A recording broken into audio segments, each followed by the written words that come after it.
Greenwillow Books, an imprint of HarperCollins Publishers and Harper Audio present Amelia Bedelia and Friends Blast Off by Herman Parish, performed by Brittany Pressley.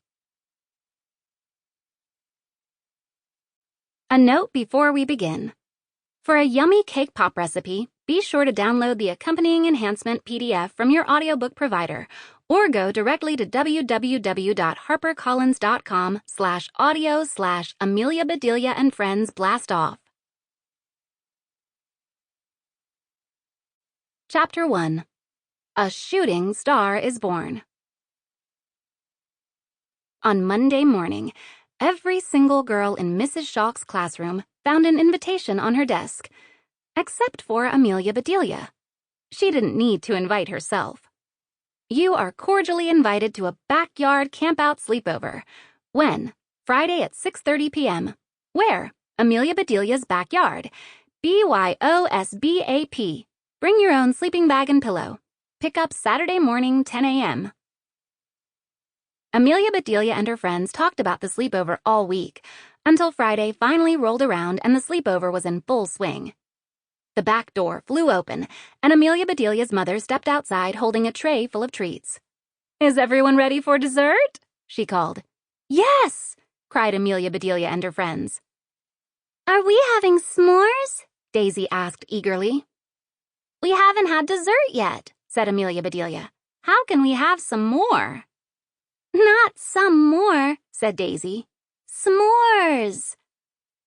Amelia Bedelia's mother set down the tray full of marshmallows, chocolate bars, and graham crackers on a log by the campfire. "You can't have some more s'mores until you have your first one," Amelia Bedelia said. "So let's go find some roasting sticks." Amelia Bedelia and her friends scattered, everyone searching the backyard for the perfect stick to toast a marshmallow. It had to be just the right length. Too long and your marshmallow might fall off into the fire. Too short would put you way too close to the flames. After getting into a tug-of-war with her dog, finally, over what both of them thought was the perfect stick, Amelia Bedelia joined her friends around the campfire. She gazed at their faces, glowing in the firelight. She had invited all the girls in her class to the backyard sleepover, and to her delight, everyone was there. Even Angel, who didn't like sleepovers very much. And Penny, who was going to have to wake up super early for her Saturday morning science class, had been determined to come anyway. Candy was the most excited. Amelia Bedelia guessed she hadn't gone to a lot of backyard camp-out sleepovers in Chicago, where she used to live. Joy, who liked her marshmallows only lightly toasted, finished her s'more first. With a contented sigh, she leaned against a log and looked up at the sky. "Hey, I see the Big Dipper," she said, pointing. "That's my favorite constellation." Holly shook her head. "Don't you remember from science class?" she said. "What Ms. Garcia said was that the Big Dipper is actually an asterisk." Heather laughed. "No, it isn't," she said. "An asterisk is a symbol shaped like a star.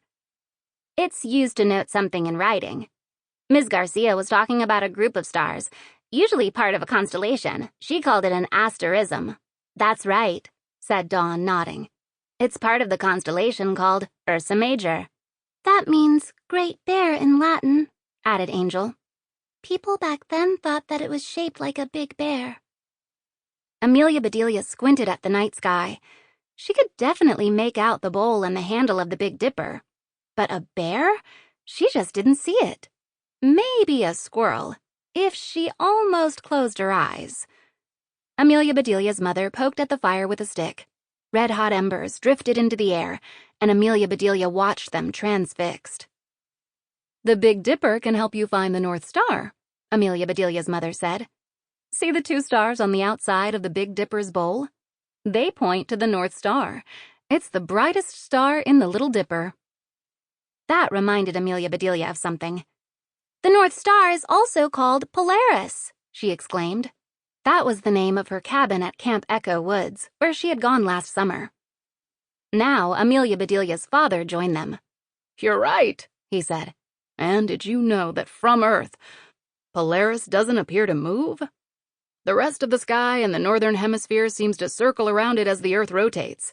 That's because the Earth's axis points almost directly to Polaris." Sample complete. Ready to continue?